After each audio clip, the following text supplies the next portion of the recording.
nga, sabi ni George, bakit kayo matakot? Na-i-post. Eh, pwede yun naman ano yun, oh. Uy, I-edit mo Huwag kang mag-live muna! Ha?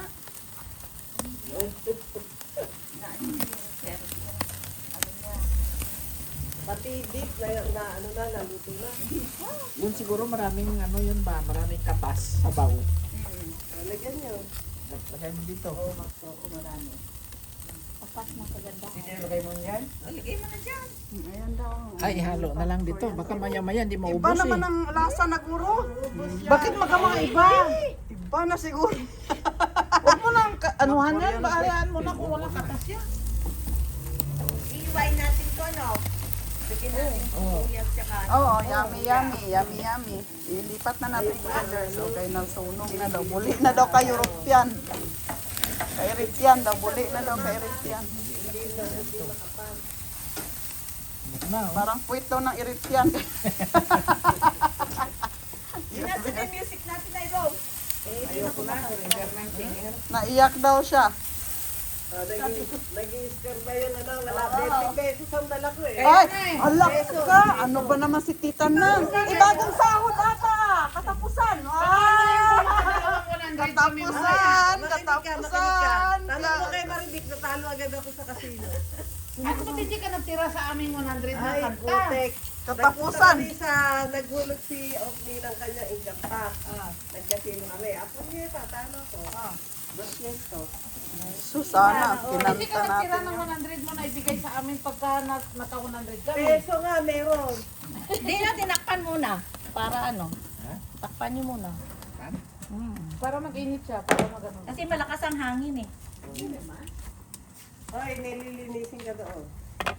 Tapos bibigyan ng plastic na ganoon. Oo nga, bakit nasira? Sayaw-sayaw ka na. Sayaw. Nagtinikling si Lourdes, oh. Oh, nagtinikling na, oh. Ay, hawak yung beef.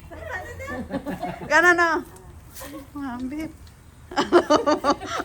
Anuhan mo nga, anuhan mo, tugtugan mo. Hawak mo ang beep. Wala eh. Hawak mo ang brief. Hawak mo ang brief, hawak mo ang brief. Saan itapon? Ganon natin ito ng Ate Maribek yan. Nakatutong-tutong yung bread.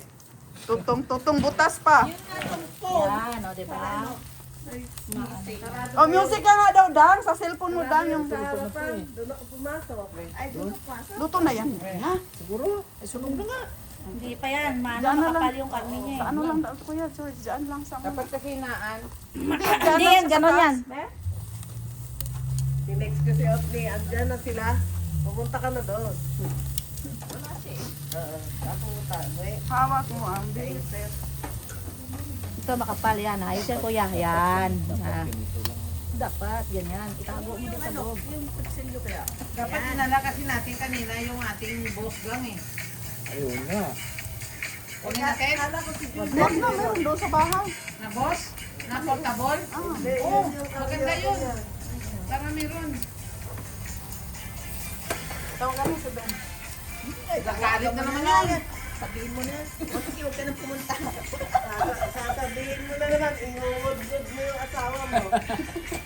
Alam mo, salbahe ah. Kaya mo, minsan-minsan mo naman. Gaga, inuwod-wod. Sakit yun. Hindi naman tinuturo eh, bunga nga lang. Bibig lang yun. Ingod-ngod mo ba? Kaya mo ba ingod-ngod? Baka Malaki ikaw yun. pa nasunto. Tanay mo, impacta talaga siya. Sabi ko dun sa dalawa, okay, Maribik, salbahe si Juliet sa asawa niya. Dapat pala dinala natin. Hindi naman, yung Tita boss Nan. kanina. Alam mo, Tita Nan, bibig lang yun. Kasi pag tutuhanin ka noon, baka isang black eye ka lang. Isang sunto ka lang, tulog ka na. Hindi, alam mo. Kaya nga, inuwod-wod din siya. Sabi ko kaya, inuwod-wod din kita. mura ni Kunin mo doon, Dan, para malakas. Malakas yun. Ha? Para dito tayo, oh. Doon na tayo? Eh, sino dito? George lang. O sige, sasamahan ko. Yung ano, beef. Wala eh, ano bang bit doon? Teka. Hawak mo ang Ate, bit. may ano ka doon? May... Walang kung ano nagkanta niyan eh. Lalagyan ng Hawak mo ketchup. ang bit, Dang. Masarap. Hindi, yung akin ng dalawang hiwa. Ah, Lalagyan ko daw. Andun sa plates. tatamis.